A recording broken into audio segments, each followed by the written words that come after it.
Teacher Talking Sports, what it does, what it do, how we live. And let's continue the series I've been doing where I attempt to name who I believe is the best player in each NHL franchise's history, their all-time GOAT. Previously did this for NFL and NBA as well. In playlist, check them out. Going in alphabetical order, today we land on the Chicago Blackhawks. Now, the Blackhawks' inaugural season was 1926-27. The word Blackhawks was two words. From until the 1985-86 season, it became one word in the 86-87 season.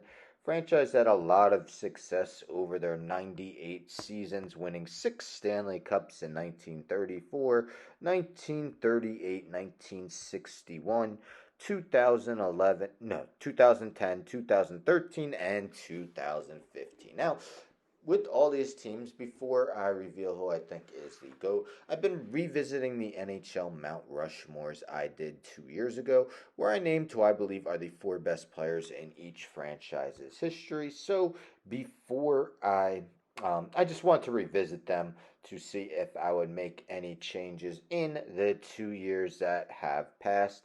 I decided not to for the Blackhawks, although I did think about taking one guy out, and that's actually Tony Esposito. I'll name him in alphabetical order by last name. But Tony Esposito played 15 years with the Blackhawks, winning 418 games with the team as a goaltender.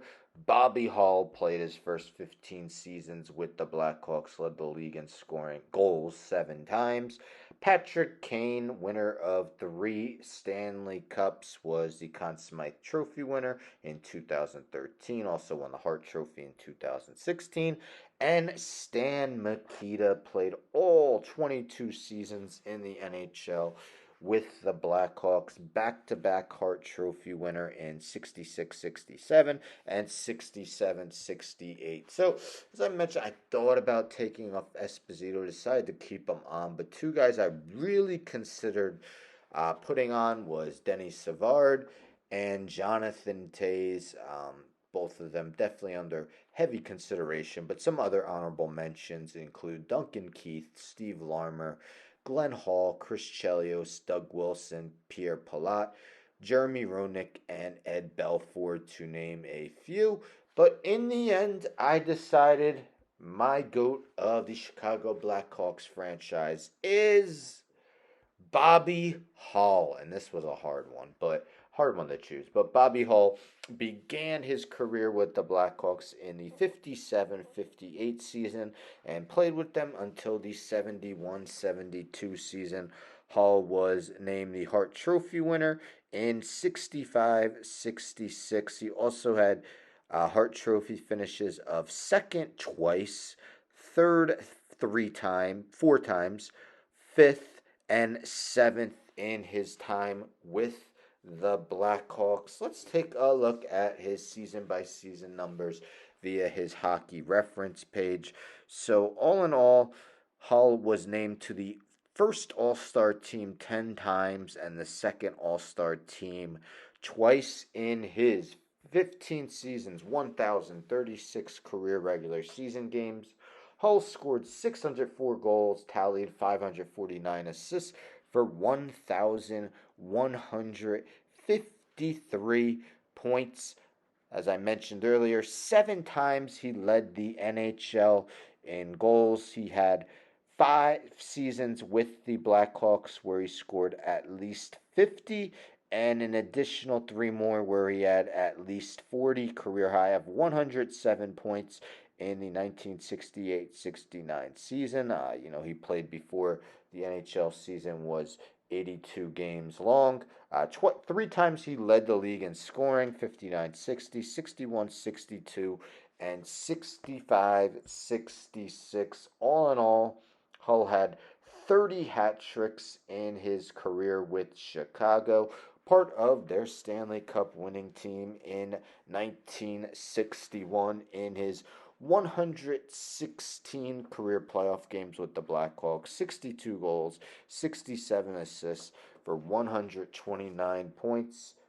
In the 65 playoffs, they lost in the Stanley Cup, but he led all players in goals, 10, and points 17.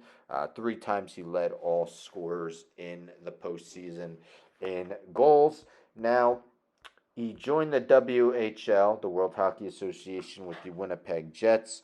They moved to the NHL. Played his last season in 79-80 with Winnipeg and Hartford. So he had 6 goals and 17 points with those two teams his last season. So the majority of his damage was done with the Blackhawks. If we talk NHL history, he's 18th all time in goals and 56th all time in points. Now, imagine if he didn't play 7 years in the WHA when he was still mighty productive.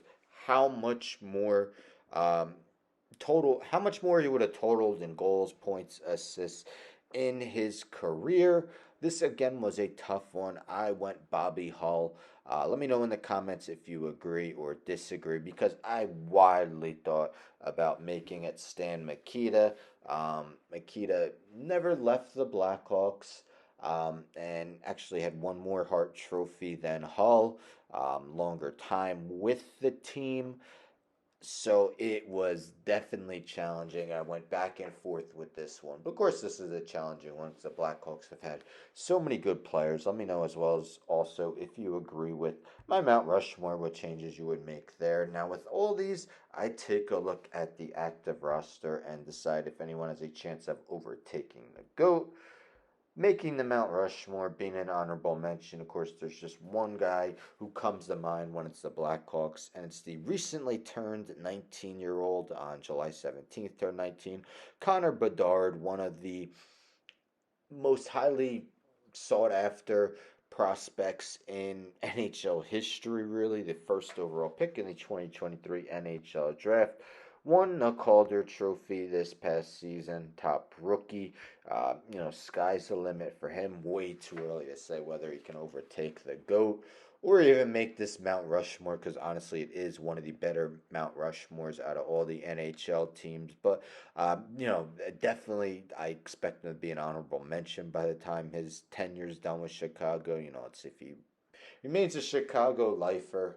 Really, you can't say whether he's going to be on the Mount Rushmore, though, as of now. But stay tuned for tomorrow as I will do the Colorado Avalanche. Anyhow, don't forget to subscribe. Tell a friend to tell a friend to tell a friend to subscribe. Like the video, share the video, hit the bell for notifications. I'm out.